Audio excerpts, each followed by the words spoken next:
بنورنا الدنيا وننشر في الفضاء أملا ونعلي عزم همتنا فمن طلب العلا وصل. الرحمن الرحيم. الحمد لله رب العالمين والعاقبة للمتقين والصلاة والسلام على سيد الأنبياء والمرسلين سيدنا وحبيبنا وحبيب رب العالمين محمد وعلى آله وأصحابه ومن هدى بهديه إلى يوم الدين. وبه قال حدثنا أبو سعيد الأشج قال حدثنا عقبة بن خالد عن أبي سعيد بن المرزباني عن أبي سلمة عن ثوبان رضي الله عنه وعنهم أجمعين قال قال رسول الله صلى الله عليه وسلم من قال حين يمسي رضيت بالله ربا وبالإسلام دينا وبمحمد صلى الله عليه وسلم نبيا كان حقا على الله أن يرضيه. هذا حديث حسن غريب من هذا الوجه.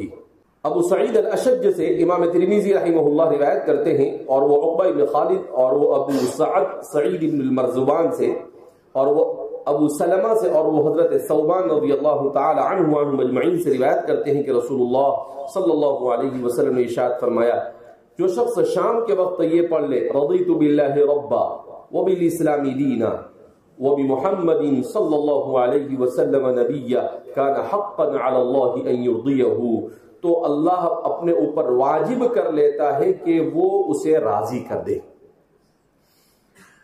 تو کیا فرماتے ہیں کہ آپ صلی اللہ علیہ وسلم اس کو بھی 3 مرتبہ پڑھنا منقول ہے. بعض روایتوں میں اس کی تحدید کی گئی ہے. اوپر جو دعا پڑھی آپ نے بسم اللہ الذی لا یضر مع اسمہ شیء فی الارض ولا فی السماء، اس کو دونوں طرح سے صحیح تو یہ ہے کہ مع اسمہ بھی پڑھ سکتے ہیں اور مع اسمہ بھی پڑھ سکتے ہیں. تو اس کا مطلب ہے بسم اللہ الذی، اس اللہ کے نام سے جس کے نام کی برکت سے آسمان اور زمین میں کوئی چیز ضرر اور نقصان نہیں پہنچا سکتی، اور وہی بہت زیادہ دعا کو سننے والا اور جاننے والا ہے. اور یہ جو دعا ہے اس کا مطلب ہے رضیت باللہ ربا، میں اللہ سے راضی ہو گیا اس کے رب ہونے کے اعتبار سے کہ اللہ میرا رب ہے، میں اس پر خوش اور راضی ہوں. وبالاسلام دینا، اور اسلام سے میں راضی ہو گیا دین ہونے کے اعتبار سے، مجھے اپنا دین اسلام بہت پسند ہے. وبمحمد صلی اللہ علیہ وسلم نبیا، اور محمد صلی اللہ علیہ وسلم سے میں راضی ہوں آپ کے نبی ہونے کے اعتبار سے. تو فرماتے ہیں کہ جب بندہ یہ کہتا ہے تو اللہ یہ کہتا ہے کہ اگر تو نے مجھ سے رضامندی کا اعلان کیا صبح و شام 3 مرتبہ تو مرنے کے بعد میں بھی تجھے راضی کر دوں گا، یعنی جنت میں مل جائے گی، جنت مل جائے گی. تو چھوٹا سا عمل 3 مرتبہ کہنا ہے رضیت باللہ ربا وبالاسلام دینا وبمحمد صلی اللہ علیہ وسلم نبیا ورسولا. اس روایت کا سبب ورود یہ بیان کیا جاتا ہے کہ اصل میں حضرت عمر رضی اللہ تعالیٰ عنہ نے رسول اللہ صلی اللہ علیہ وسلم سے سوال کیا اللہ کے رسول صلی اللہ علیہ وسلم یہ تورات اور انجیل اگر تھوڑا تھوڑا ہم پڑھ لیں تو چلے گا کہ نہیں، تاکہ ہمیں پتہ چلے ان کی کتاب میں کیا ہے. فتغیر وجہ رسول اللہ صلی اللہ علیہ وسلم واحمر، تو فرماتے حضور کے چہرے کا رنگ بدل گیا، لال ہو گیا. آپ صلی اللہ علیہ وسلم جب غصہ ہوتے تھے تو آپ کا چہرہ بالکل لال ہو جاتا تھا، سرخ ہو جاتا تھا غصے کی وجہ. حضرت ابو ہریرہ فرماتے ہیں کأنما عصر على وجهه الرمان، حضور کا چہرہ ایسا ہو جاتا تھا گویا کہ آپ کے چہرے پر انار کو نچوڑ دیا گیا. تو حضرت عمر سمجھ گئے کہ اللہ کے رسول صلی اللہ علیہ وسلم کو یہ بات ناگوار گزری. کہا کہ قرآن کے ہوتے ہوئے یہ دوسروں کی کتابوں کے پڑھنے کی باتیں کرتے ہیں. تو کہا رضیت باللہ ربا وبالاسلام دینا وبمحمد صلی اللہ علیہ وسلم نبی ورسولا وبالقرآن کتابا. کہا کہ نہیں معافی چاہتے ہیں ہم. تو اللہ کے رسول صلی اللہ علیہ وسلم خوش ہو گئے اور حضور کو یہ کلمات بہت پسند آئے. آپ صلی اللہ علیہ وسلم کو یہ کلمات کیا ہوئے بہت پسند آئے. پھر آپ صلی اللہ علیہ وسلم سے وحی کی روشنی میں کہا گیا کہ بھئی جو ان کلمات کا اہتمام کرے گا تو اللہ رب العزت اسے راضی کر دے گا اور اللہ اسے راضی ہو جائے گا کہ تم اللہ سے راضی تو اللہ بھی تم سے راضی. تو فرماتے ہیں کہ ان کلمات کے کہنے سے کیا فائدہ ہوتا ہے؟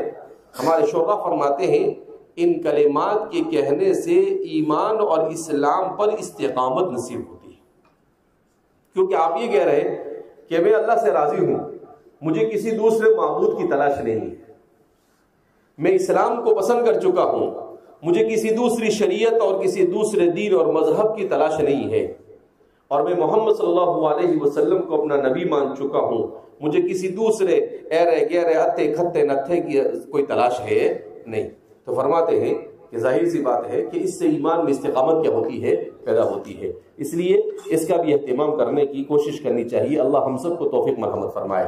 هذا حديث حسن غريب من هذا الوجه.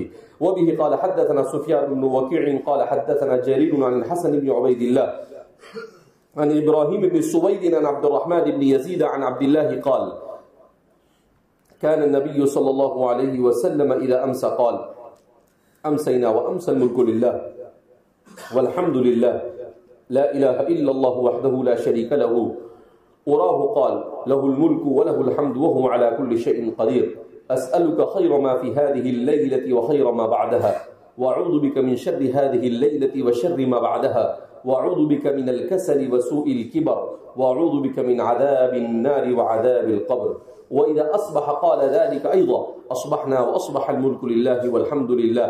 هذا حديث حسن صحيح وقد رواه شعبة بهذا الإسناد عن ابن مسعود رضي الله عنه ولم يرفعه.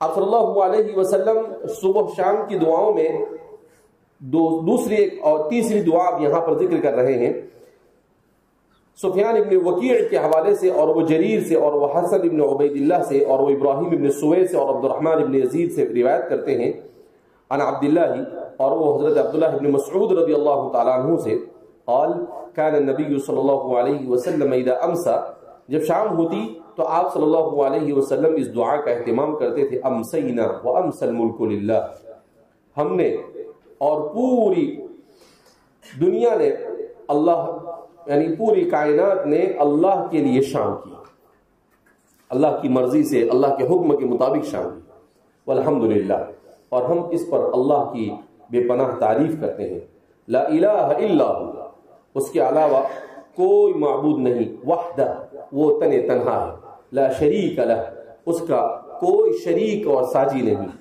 اراہ قال، راوی کہتے ہیں کہ آگے یہ بھی کہا لہ الملک، اسی کے لیے سلطنت ہے، وَلَهُ الْحَمْدُ، اور تعریف کا سازگار بھی وہی ہے، تمام تعریف ہے اسی کے لیے، وَهُوَ عَلَى كُلِّ شَيْءٍ قَدِيرٌ، اور وہ ہر چیز پر قادر ہے۔ تو فرماتے ہیں کہ آپ صلی اللہ علیہ وسلم اس دعا کا اہتمام کرتے تھے، امسینا وامسی الملک للہ والحمد للہ لا الہ الا اللہ وحدہ لا شریک لہ لہ الملک ولہ الحمد وہو علی کل شیء قدیر۔ اسألک خیر ما فی هذه اللیلۃ وخیر ما بعدها، اے اللہ میں تجھ سے اس رات کی بھلائی اور اس رات کے بعد کی بھلائی مانگتا ہوں کہ اللہ بھلائی عطا فرما، رات میں کسی قسم کا کوئی نقصان، کوئی پریشانی، کوئی بیماری لاحق نہ ہو، اے اللہ میں اس کا تجھ سے سوال کرتا ہوں، اور وما بعدہا، اور رات کے بعد جو دن آنے والا ہے اس میں بھی آپ سے بھلائی کا سوال کرتا ہوں، وَأَعُوذُ بِكَ مِن شَرِّ هَذِهِ اللَّيْلَةِ، اور میں رات کی شر سے اور اس کے بعد آنے والی چیز کے شر سے بھی اللہ میں تیری پناہ میں آتا ہوں کہ کسی قسم کی کوئی پریشانی لاحق نہ ہو اور بھلائی مل جائے، وَأَعُوذُ بِكَ مِنَ الْكَسَلِ، اور میں اے اللہ تیری پناہ میں آتا ہوں الکسلی، کس سے؟ سستی سے۔ العالم کلھا فی زماننا کسلان، کیوں؟ اس لیے کہ دعا ہی نہیں پڑھتے۔ اللہ کے رسول صلی اللہ علیہ وسلم نے سستی سے پناہ مانگی، اس کا مطلب یہ ہے کہ سستی بری چیز ہے، اگر اچھی چیز ہوتی تو آپ اس سے پناہ مانگتے نہیں۔ تو سستی یہ انسان کو دنیا اور آخرت میں ہلاکت اور تباہی کی طرف لے جاتی ہے۔ سستی کس کو کہتے ہیں؟ سستی کا مطلب یہ ہے کہ کام کو جس وقت انجام دینے کی ضرورت ہو اس وقت آدمی اس کام کو چھوڑ کر آرام اور راحت کی طرف چلا جائے، جس کام کو جس وقت کرنے کی ضرورت ہے اس کام کو چھوڑ کر وہ آرام اور راحت کی طرف کیا ہو جائے؟ چلا جائے۔ کلاس میں بیٹھ کے سبق سننا ہے لکھنا ہے تو بیٹھے بیٹھے جھوکا مارتا ہے. تو اس کو کہیں انہ طالب کسلان، کہ تعلیم بہت بھاری ہے. کیوں؟ بولے صحبت ہے. صبح میں فجر کی نماز پڑھنا ہے تو امام صاحب بہترین قرات پڑھ رہے ہیں اور یہ دیوار کے ساتھ کھڑے ہو کے سو رہا ہے، ایک ٹانگ پہ کھڑا ہو گیا گھوڑے کی طرح، گدھے کی طرح. حضور نے منع کیا ہے نماز میں سیدھا کھڑے. نماز میں گھوڑے اور گدھے کی طرح ایک ٹانگ کھڑی کر کھڑا رہنا یہ درست نہیں ہے، مکروہ ہے. آدمی کو ہر مکروہ کیا ہے، جائز کیا ہے، ناجائز کیا ہے، سب کیا کرنا چاہیے، جاننا چاہیے. اس دن میں سفر میں تھا فلائٹ میں تو کتاب پڑھا تھا آپ صلی اللہ علیہ وسلم کی سنتیں، صبح سے لے کر شام تک کون کون سی سنتوں پر آپ صلی اللہ علیہ وسلم کیا کرتے تھے، کیا کیا کرتے تھے. تو میں نے وہ پوری پڑھا اور پھر اس کے بعد میں نے جائزہ لیا. تو مجھے اس لیے خوشی ہوئی کہ الحمدللہ 90% سنت پر عمل ہوتا تھا اور دین سنت کے مطابق گزرتا ہے. اس میں کہا کہ آپ صلی اللہ علیہ وسلم کھانے کے وقت یہ کرتے تھے، آپ پیتے وقت یہ کرتے تھے، گھر سے نکلتے تھے یہ کرتے تھے، مسجد میں یہ کرتے تھے، نماز ایسے پڑھتے تھے. تو آدمی بار بار ان چیزوں کو پڑھتا رہے گا تاکہ آدمی کو خود پتا چلے کہ میں کہاں کھڑا ہوں، اپنا محاسبہ کرے آدمی. تو بہرحال کیا فرما رہے ہیں کہ آپ صلی اللہ علیہ وسلم نے پناہ اللہم انی اسألک من اعوذ بک من الکسل، اے اللہ سستی سے پناہ مانگتا ہوں، وسوء الکبر، اور سوء کبر سے پناہ مانگتا ہوں.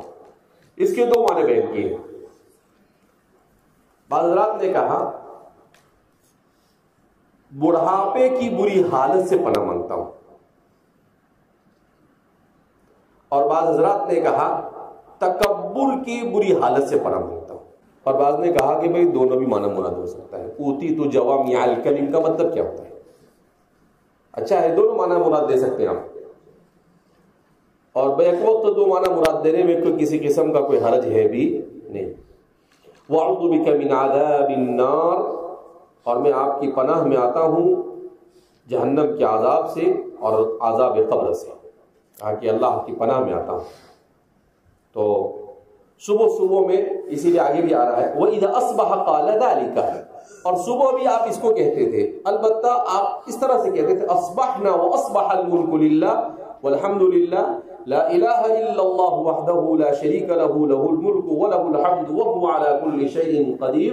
اور پھر اس کے بعد آگے کی دعا پڑھتے تھے، کیا فرماتے تھے؟ اللہم انی اسألک خیر هذا اليوم وخیر ما بعدہ واعوذ بک من شر هذا اليوم وشر ما بعدہ. اللہم انی اعوذ بک من الکسل وسوء الکبر واعوذ بک من عذاب النار واعوذ بک من عذاب القبر. تو آپ صلی اللہ علیہ وسلم فرماتے ہیں کہ ان دعاؤں کا اہتمام کرتے تھے. بڑی جامع دعا ہے. آدمی اس طرح کی دعاؤں کے پڑھنے سے دنیا اور آخرت کے برائیوں سے بھی محفوظ رہتا ہے اور بھلائیوں سے مالا مال ہوتا ہے. الحمدللہ ہمارے معمولات میں ہے صبح میں یہ دعا پڑھنا اور شام کو بھی. اسی لیے میں نے پڑھ کر سنا بھی دیا آپ کو، مجھے اندر دیکھ کر پڑھنے کی ضرورت پڑی نہیں، کیونکہ معمول ہے تو یاد کرنے کی ضرورت نہیں پڑی. وہ کیا ہو گیا، وہ زبان پر چڑھ گیا. تو علم جو ہوتا ہے یہ عمل سے پختہ ہوتا ہے. جب علم پر عمل کیا جائے تو یہ پختہ ہوتا ہے، اور علم پر عمل نہ کیا جائے تو پھر وہ اندر دیکھ دیکھ کے پڑھنا پڑتا ہے. ہاں کیا ہے آگے، کیا ہے آگے، آگے بھی کچھ نہیں پیچھے بھی کچھ نہیں. ہاں تو فرماتے ہیں هذا حدیث حسن صحیح، یہ حدیث حسن ہے، صحیح ہے. وقد رواه شعبة بهذا الاسناد، اور حضرت شعبة بن الحجاج نے بھی اس کو حضرت عبداللہ بن مسعود سے روایت کیا ہے. ولم يرفعه، البتہ وہ مرفوع نہیں ہے اور یہ مرفوع ہے. اسی لیے میں نے اوپر ہی کہہ دیتا عام طور پر حدیث میں صرف عبداللہ آئے تو آنکھ بند کر کے بول دینے کا ابن مسعود ہی. عبداللہ صرف آئے تو کیا ہے، ابن مسعود ہی. وبه قال حدثنا علي بن حجر قال حدثنا عبد الرحمن بن جعفر قال أخبرنا سهيل بن أبي صالح عن أبيه عن أبي هريرة رضي الله عنه وعنهم أجمعين قال كان رسول الله صلى الله عليه وسلم يعلم أصحابه يقول إذا أصبح أحدكم فليقول اللهم بك أصبحنا وبك أمسينا وبك نحيا وبك نموت وإليك المصير وإذا أمسى فليقل اللهم بك أمسينا وبك أصبحنا وبك نحيا وبك نموت وإليك النشور. تو فرماتے ہیں کہ اللہ کے رسول صلی اللہ علیہ وسلم صبح و شام اس دعا کو بھی پڑھا کرتے تھے، جس میں امام ترمذی علی بن حجر سے اور عبد الرحمن بن جعفر سے اور سہیل بن ابی صالح اور وہ اپنے والد سے اور وہ ابو راویۃ الاسلام سیدنا و سید هذه الامہ حضرت ابو ہریرہ رضی اللہ تعالیٰ عنہ سے روایت کرتے ہیں کہ اللہ کے رسول صلی اللہ علیہ وسلم کے معمولات میں سے کان رسول اللہ صلی اللہ علیہ وسلم يعلم اصحابہ، کاسب آپ کے معمولات میں سے آپ اپنے صحابہ کو بھی سکھاتے تھے. کیا سکھاتے تھے؟ یقول اذا اصبح احدکم فلیقل، کہ جب تم میں سے کوئی آدمی صبح کرے، صبح میں بیدار ہو تو کہے اللہم بک اصبحنا، اے اللہ تیری ہی وجہ سے ہم نے صبح کی، اگر تو نہ چاہتا تو رات میں مر جاتے، تیرے فضل سے، تیرے کرم سے، تیرے احسان سے، تیری رحمت سے صبح کی. اللہم بک اصبحنا وبک نحیا، اور تیری ہی فضل اور تیری ہی رحمت اور تیری ہی وجہ سے زندہ ہے. وبک نموت، اور موت بھی آئے گی تو تیری ہی جانب سے آئے گی. وَإِلَيْكَ الْمَصِيرُ، اور تیری ہی طرف لوٹ کر آئیں گے. سارا یسیرو کے معنی اسی سے المصیر، لوٹ کر آئیں گے. اور اسی کو شام کو پڑھتے تھے اللہم بک امسینا وبک اصبحنا وبک نحیا وبک نموت وإلیک المصیر وإلیک النشور، دونوں طرف سے الفاظ ہے. تو اس کا معنی بھی نشور کے معنی قبر سے اٹھ کر اللہ کی طرف جانا، اور مصیر کے معنی اللہ کی طرف جانا. تو اس دعا کا بھی اللہ کے رسول صلی اللہ علیہ وسلم نے اہتمام کیا. کل ہی ایک تحقیق پڑھی میں نے، اتفاق سے یہاں پر فٹ ہو رہی، کہ آدمی صبح کرتا ہے اور جب صبح میں اٹھتا ہے، اٹھنے کے بعد پہلے 10-15 منٹ جو کام کرتا ہے، اس کام کے اوپر اس کے پورے 24 گھنٹے گزرتے ہیں. پڑھی نہیں، بلکہ کل وہ ایک عرفان بھائی آئے تھے ہمارے دوست حیدرآباد، انہوں نے بتایا کہ 10-15 منٹ سائنس ریسرچ کہتے ہیں کہ آدمی اٹھا اور اٹھنے کے بعد آپ نے موبائل کے اندر میں یوں کر دیا، آنکھ کھولی میں نے موبائل لے کے بیٹھ گیا.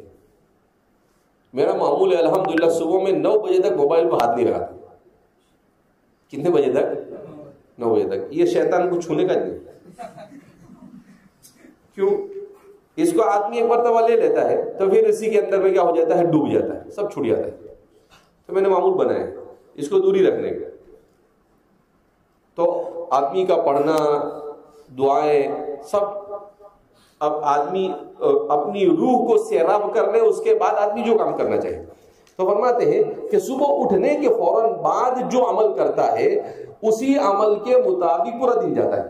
کہ آپ نے صبح میں اٹھنے کے بعد اگر اس کے اندر میں کوئی چیز دیکھ لی یوٹیوب پر جا کر، تو پورا دن یوٹیوب آپ کے سامنے وہی چیزیں پیش کرتا ہے. آپ نے گانا سنا تو اب وہ گانے ہی ایک دوسرے گانے آپ کے اوپر کیا کرتا رہے گا، سامنے لاتا رہے گا. تو فرماتے ہیں کہ صبح، اسی لیے اللہ کے رسول صلی اللہ علیہ وسلم جب صبح کرتے تھے تو آپ صلی اللہ علیہ وسلم صبح میں اٹھتے ہی دعائیں پڑھتے تھے. آنکھ کھلی کہ دعا شروع، تب تک کیا پڑھتے تھے؟ آنکھ بند ہونے تک حضور کے ساتھ دعا رہتی تھی.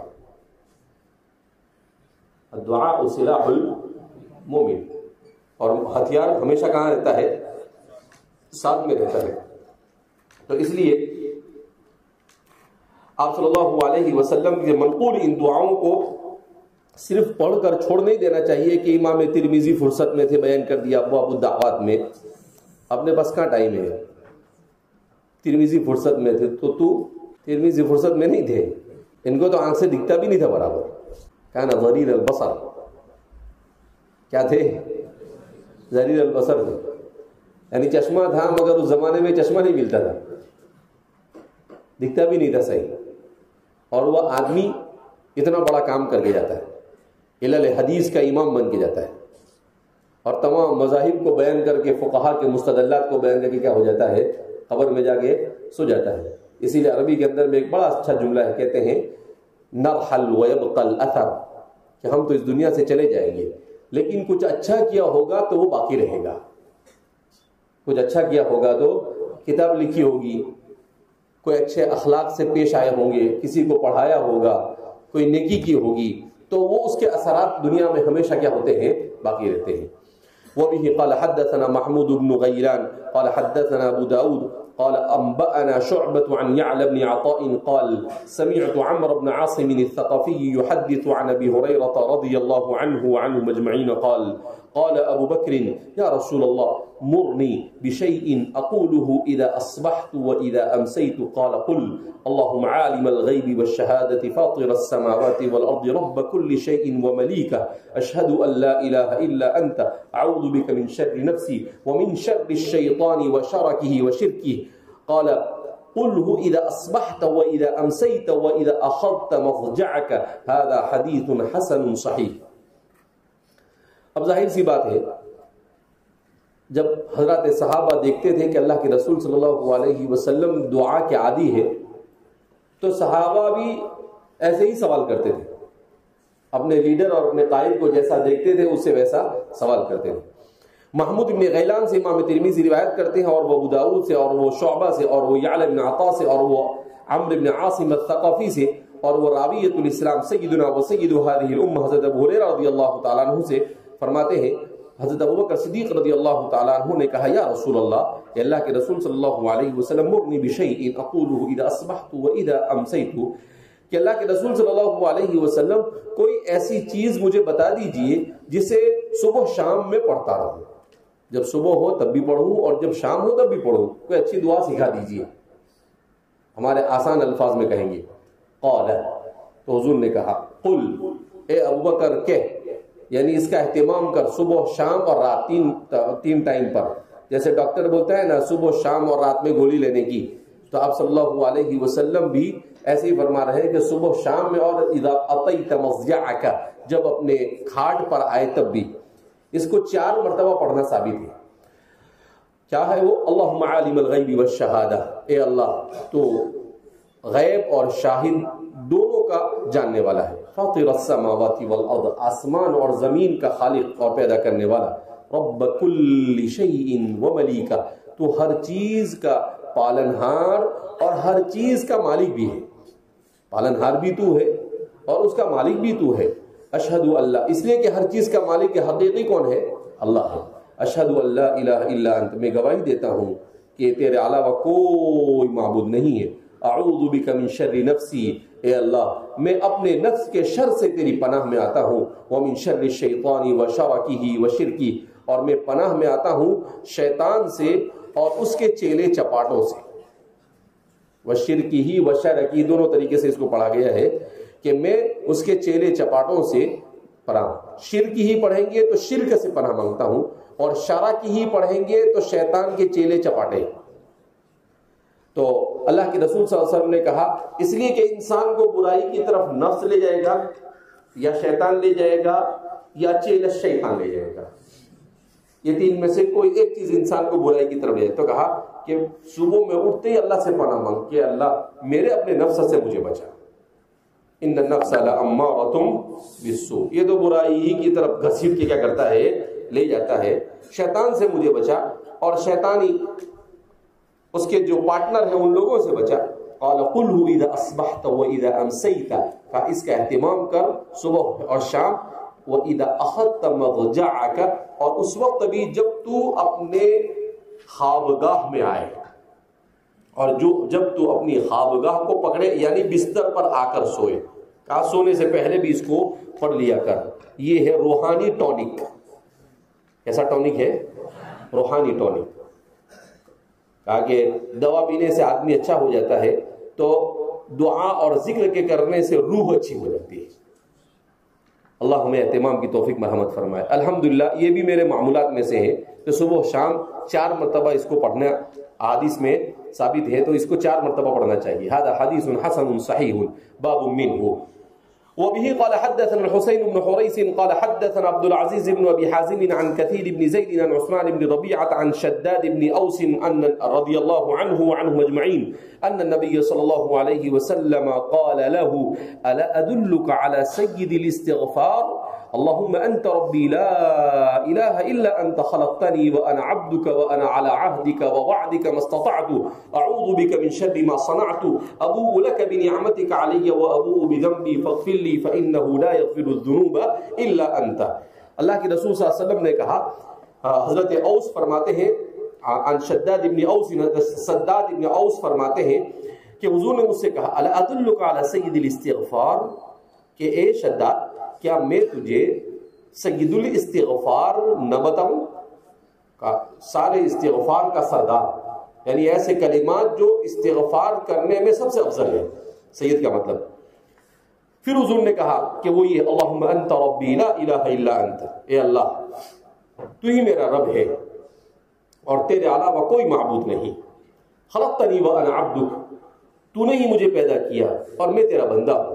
وانا علی عہدک ووعدک ما استطعت، اور میں تیرے عہد اور تیرے وعدے کے مطابق ہوں، میری اپنی استطاعت کے مطابق مجھ سے جتنا ہو سکے میں تیری اطاعت اور تجھ سے جو عہد و پیمان لیا ہے اس کے مطابق زندگی گزارنے کی کوشش کروں گا. دعا تو کرے آدمی، اعوذ بک من شر ما صنعت، اے اللہ میں تیری پناہ میں آتا ہوں، من شر ما صنعت، میں جو کچھ کروں اس کی برائی سے، کہ میرے سے جو بھی کچھ ایسی چیز صادر ہو جس کا برا نتیجہ ہو سکتا ہے، تو اللہ مجھے ایسے کسی بھی کام سے محفوظ رکھ کہ جس کا نتیجہ برا ہونے والا ہو دنیا اور آخرت میں.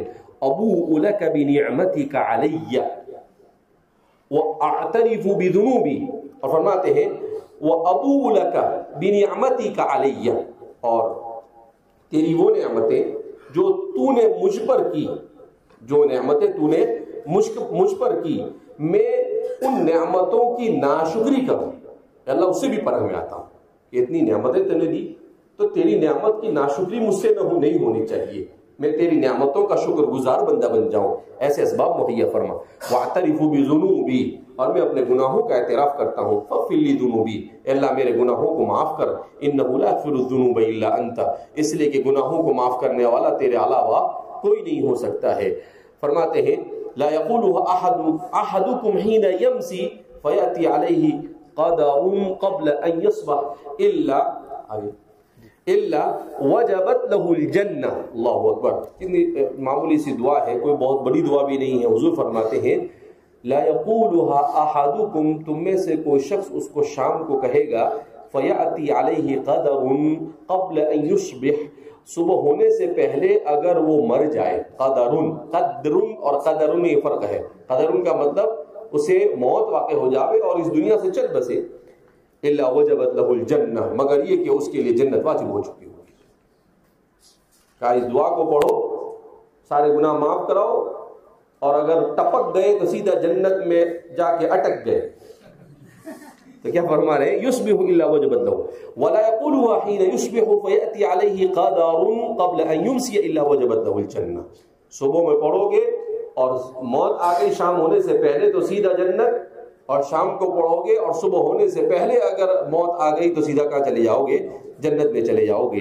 اللہ کے رسول صلی اللہ علیہ وسلم سے زیادہ رؤوف ذات پوری دنیا کی انسانیت میں کسی کو نہیں ملی. وبالمؤمنين رؤوف رحيم. وفي الباب عن ابي هريره وابن عمر وابن مسعود وابن ابزه وبريده رضي الله عنهم اجمعين. هذا حديث حسن غريب من هذا الوجه. وعبد العزيز بن ابي حازم هو ابن ابي حازم الزاهد. تو فرماتے ہیں کہ اللہ کے رسول صلی اللہ علیہ وسلم صبح شام جو دعائیں پڑھتے تھے ان میں سے چند دعاؤں کا آپ نے کیا کیا یہاں پر ذکر کیا جس کو آپ نے مناسب سمجھا، ورنہ اس کے علاوہ بھی آپ صلی اللہ علیہ وسلم سے بہت ساری دعائیں کیا ہے منقول ہے.